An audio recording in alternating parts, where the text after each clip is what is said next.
मित्रांनो नमस्कार. आजच्या भागामध्ये खूप मोठा ट्विस्ट घडला आहे. आता इकडं ज्या मम्मी साहेब त्या आहेत त्या टी व्ही बघत असतात. तेवढ्या टीव्हीला न्यूज येते, सत्याने आणि मंजूने डिलिव्हरी केलेली. हे बघून मम्मी साहेबांना खूप राग येतो.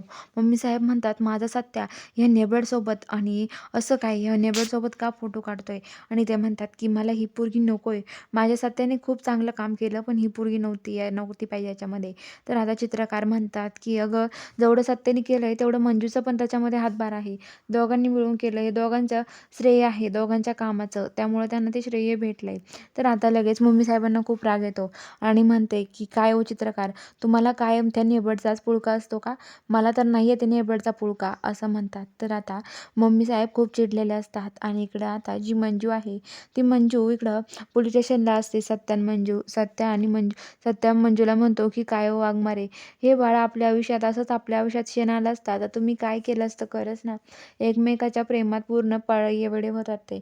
तर आता जो सत्य आहे तो मंजूला एक म्हणत असतो की आपल्याच आयुष्यात असं लवकर क्षण यावं असं मला वाटतंय वाघमारे.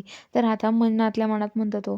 मंजू पण आता इकडं सत्याकडे बघते आणि म्हणते की खरंच हा सत्या असं वागू शकत नाही. हा सत्य कुणाचा खून करेल किंवा कुणाला संपवेल असं काही होऊ शकत नाही. हे सगळं हे एक नाटक होतं आणि हे सगळं एक हे होतं. मला माहिती तात्यासाहेबांनी सत्याला अडकवलं आहे. माझा सत्य असं काही करू शकत नाही, कारण की सत्या मला तरी वाटतंय निर्दोष आहे, असं ती मनातल्या मनात म्हणते.